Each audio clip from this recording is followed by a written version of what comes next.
ವೀಕ್ಷಕರೇ, ಕಲ್ಪತರು ನ್ಯೂಸ್ಗೆ ಎಲ್ಲರಿಗೂ ಆತ್ಮೀಯವಾದ ಸ್ವಾಗತ. ನಕಲಿ ದಾಖಲೆಗಳ ಮೂಲಕ ವೃದ್ಧಾಪ್ಯ ವೇತನ ಪಡೆದ ಆರೋಪ, ತಹಶೀಲ್ದಾರ್ ವಿರುದ್ಧ ಕ್ರಮಕ್ಕೆ ಆಗ್ರಹ.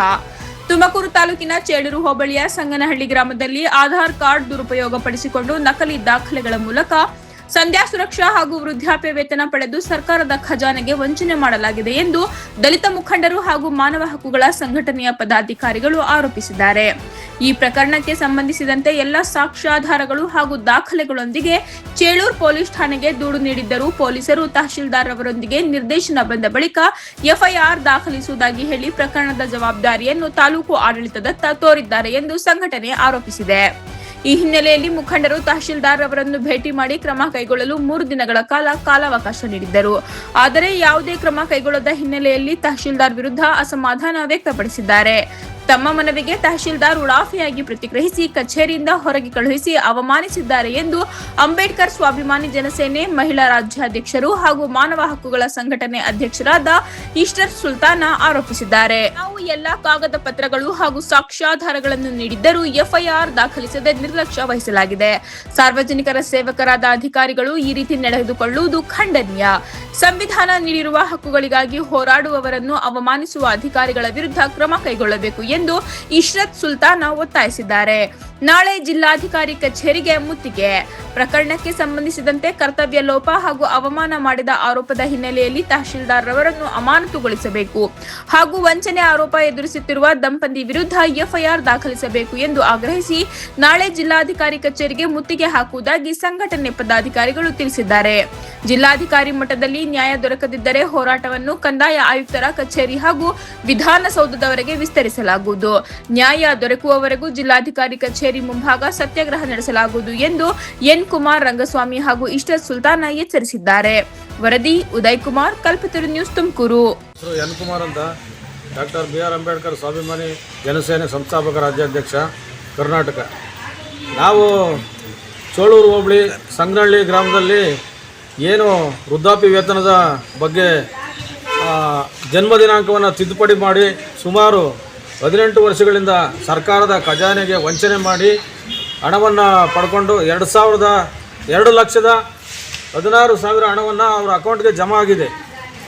ಇದು ತಳಮಟ್ಟದಿಂದ VARI ಮತ್ತು ತಹಶೀಲ್ದಾರರು ವರದಿನ ರಿಪೋರ್ಟ್ ಹಾಕಿ ತದನಂತರ ಫಲಾನುಭವಿಗಳಿಗೆ ಅಪ್ರೂವಲ್ ಕೊಡ್ತಕ್ಕಂಥದ್ದು ಪ್ರೊಸೀಜರ್ ಇದೆ.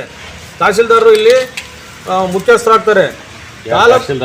ಗುಬ್ಬಿ ತಹಶೀಲ್ದಾರರು ಅವರೇ ಮುಖ್ಯಸ್ಥರಾಗ್ತಾರೆ. ಯಾಕಪ್ಪ ಅಂತಂದರೆ ಸಂಧ್ಯಾ ಸುರಕ್ಷಾ ಯೋಜನೆಯನ್ನು ಸಂಪೂರ್ಣ ಆಧಾರ್ ಕಾರ್ಡಿಂದ ಹಿಡಿದು ಸರ್ಟಿಫಿಕೇಟ್, ಬರ್ತ್ ಸರ್ಟಿಫಿಕೇಟಿಂದ ಹಿಡಿದು ಪ್ರತಿಯೊಂದನ್ನು ದಾಖಲೆಗಳನ್ನ ಪರಿಶೀಲನೆ ಮಾಡಿ ನಂತರ ಇವರು ಅರ್ಹರಿದ್ದಾರೆ ಅಂತೇಳಿ ಅವರು ಅಪ್ರೂವಲ್ ಮಾಡಿ ವೃದ್ಧಾಪ್ಯ ವೇತನಕ್ಕೆ ಎಲಿಜಿಬಿಲಿಟಿ ಇದೆ ಅಂತೇಳಿ ಕೊಡಬೇಕಾಗ್ತದೆ.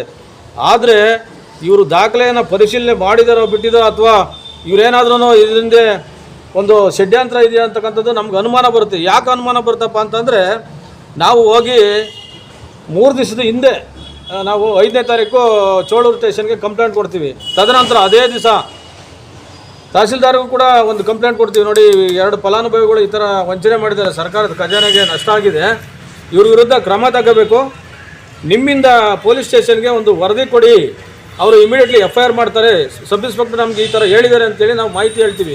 ಆಯಿತು ಅಂತೇಳಿ ನಮ್ಮ ಮನವಿಯನ್ನು ಪಡ್ಕೊಂಡು ನಾವು ಅವ್ರಿಗೆ 2 ದಿನ ಕಾಲಾವಕಾಶ ಕೊಟ್ಟಿದ್ದೀವಿ. 3 ದಿವಸಕ್ಕೆ ಅಂದರೆ 60 ಗಂಟೆ ಕಳೆದ ನಂತರ ನಾವು ತಹಶೀಲ್ದಾರ್ನ ಹೋಗಿ ಸಂಜೆ 4:15 4:45 ಸಮಯದಲ್ಲಿ ನಾವು ಭೇಟಿ ಮಾಡಿ ಮಾತಾಡಿದ್ವಿ.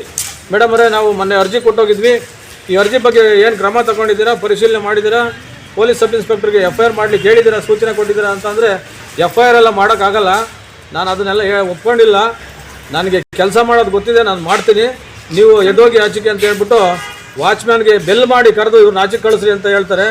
ನಾನೊಬ್ಬ ರಾಜ್ಯಾಧ್ಯಕ್ಷ ಇದ್ದೀನಿ, ಅದೇ ನಮ್ಮ ರಾಜ್ಯ ಸಂಚಾಲಕರಿದ್ದಾರೆ, ನಮ್ಮ ಮಹಿಳಾ ರಾಜ್ಯಾಧ್ಯಕ್ಷರಿದ್ದಾರೆ, ಮತ್ತು ಇನ್ನೊಬ್ಬರು ಇವರು ಮನು ಅವರು ಕೂಡ ನಮ್ಮ ರಾಜ್ಯ ಕಾರ್ಯದರ್ಶಿ ಇದ್ದಾರೆ. ನಾವು 4 ಜನ ಇದ್ದೀವಿ, ಹೆಣ್ಮಕ್ಳು ಸಮೇತ ಹೋಗಿದ್ದೀವಿ. ಯಾಕಪ್ಪ ಅಂದರೆ ತಹಶೀಲ್ದಾರ್ ಕೂಡ ಒಬ್ಬರು ಹೆಣ್ಮಕ್ಳು, ನಾವು ಒಬ್ಬರೇ ಹೋಗ್ಬಾರ್ದು ಅಂತೇಳಿ ಆ ಹೆಣ್ಮಕ್ಳನ್ನು ಕರ್ಕೊಂಡು ಹೋಗಿದ್ದೀವಿ. ನಮಗೆ ಸೌಜನ್ಯಕ್ಕೆ ನಾವು ಶಾಲ್ ಕೂಡ ಹಾಕಿದ್ದೀವಿ. ಸಂಘಟನೆಯವರು ಈ ಶಾಲ್ಗಾದರೂ ಗೌರವ ಕೊಡಬೇಕಾಯಿತು.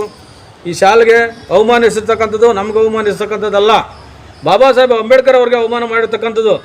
ಆದ್ದರಿಂದ ಅವ್ರ ಮೇಲೆ ಈ ಕೂಡಲೇ ಅಟ್ರಾಸಿಟಿ ಕೇಸನ್ನು ಸ್ವಯಂ ಪ್ರೇರಿತವಾಗಿ ದೂರನ್ನು ದಾಖಲೆ ಮಾಡ್ಕೋಬೇಕು. ಸುಮೋಟೋ ಕಾಯ್ದೆ ದೂರ ದಾಖಲಾಗಬೇಕು. ಒಂದು ವೇಳೆ ದಾಖಲಾಗಿಲ್ಲ ಅಂತಂದರೆ ನಾವು ಮುಂದಿನ ದಿನಗಳಲ್ಲಿ ಗುಬ್ಬಿ ತಹಸೀಲ್ದಾರ್ ವಿರುದ್ಧ ಉಗ್ರವಾದಂಥ ಹೋರಾಟವನ್ನು ಮಾಡಿ ಕೇವಲ ನಾನು ಒಬ್ಬನಿಗೆ ಅವಮಾನ ಮಾಡಿರ್ತಕ್ಕಂಥದ್ದಲ್ಲ, ಕರ್ನಾಟಕದ ಲಕ್ಷಾಂತರ ದಲಿತ ಮುಖಂಡರಿಗೆ ಅವಮಾನ ಮಾಡಿರ್ತಕ್ಕಂಥದ್ದು ವಿಚಾರ ಅಂತೇಳಿ ನಾನು ಮತ್ತೊಮ್ಮೆ ಎಚ್ಚರಿಕೆಯನ್ನು ಕೊಡ್ತಾ ಇದ್ದೀನಿ. ನಾಳೆ ಸುಮಾರು 100ರಿಂದ 150 ಜನ ಜಿಲ್ಲಾಧಿಕಾರಿಗಳಿಗೆ ನಾವು ಜಿಲ್ಲಾಧಿಕಾರಿ ಕಚೇರಿ ಮುಂದೆ ಇವ್ರ ಮೇಲೆ ಕ್ರಮಕ್ಕೋಸ್ಕರನ ನಾವು ಒಂದು ಮನವಿಯನ್ನು ಕೊಡ್ತಾ ಇದ್ದೀವಿ. ಮತ್ತು ಏನು ವೃದ್ಧಾಪ್ಯ ವೇತನದ ನಕಲು ಮಾಡಿರ್ತಕ್ಕಂಥ ಫಲಾನುಭವಿಗಳ ವಿರುದ್ಧ FIR ದಾಖಲು ಮಾಡಲಿಕ್ಕೆ ನಾವು ಒತ್ತಾಯನ ಮಾಡ್ತಿದ್ದೀವಿ. ತಹಸೀಲ್ದಾರ್ನ ಗುಬ್ಬಿ ತಾಲೂಕಿಂದ ಸಸ್ಪೆಂಡ್ ಮಾಡಬೇಕು, ಅವ್ರ ಕೆಲಸಕ್ಕೆ ಯೋಗ್ಯರಲ್ಲ, ವಜಾ ಮಾಡಿದ್ರು ಕೂಡ ಒಳ್ಳೆಯದೇ ಅಂತ ನಾನು ಭಾವಿಸ್ತೀನಿ. ಇಷ್ಟು ಮಾತನಾಡಿ ನಾನು ನೀವು ಸಂಘಟನೆಯಿಂದ ಯೋಜನೆಯನ್ನ ದುರ್ಬಳಕೆ ಮಾಡಿಕೊಂಡ ಶಾಂತಮ್ಮ ಮತ್ತು ಶಶಿಧರ್ ವಿರುದ್ಧ ಕ್ರಮ ಕೈಗೊಳ್ಳದ ತಹಸೀಲ್ದಾರ್ಗೆ 18 ವರ್ಷಗಳ ಕಾಲ ಸಂಧ್ಯಾ ಸುರಕ್ಷಾ ಯೋಜನೆಯಲ್ಲಿ ಹಣವನ್ನು ಪಡೆದ ಶಾಂತಮ್ಮ ಮತ್ತು ಶಶಿಧರ್ ಅವರ ವಿರುದ್ಧ ಕ್ರಮ ಕೈಗೊಳ್ಳದ ಗುಬ್ಬಿ ತಹಸೀಲ್ದಾರ್ಗೆ, ಸುರಕ್ಷಾ ಯೋಜನೆ ದುರ್ಬಳಕೆ ಮಾಡಿಕೊಂಡ ಗುಬ್ಬಿ ತಹಸೀಲ್ದಾರ್ಗೆ, ಸರ್ಕಾರಿ ಯೋಜನೆಯನ್ನ ದುರ್ಬಳಕೆ ಮಾಡಿಕೊಂಡ ಗುಬ್ಬಿ ತಹಸೀಲ್ದಾರ್ಗೆ, ಸಂಧ್ಯಾ ಸುರಕ್ಷಾ ಯೋಜನೆಯನ್ನ ದುರ್ಬಳಕೆ ಮಾಡಿಕೊಂಡ ಗುಬ್ಬಿ ತಹಸೀಲ್ದಾರ್ಗೆ, ಅಧಿಕಾರಿಗಳಿಗೆ ನಕಲಿ ದಾಖಲೆ ಸೃಷ್ಟಿ ಸಂಧ್ಯಾ ಸುರಕ್ಷಾ ಯೋಜನೆ ಕೊಟ್ಟಂತ ಅಧಿಕಾರಿಗಳಿಗೆ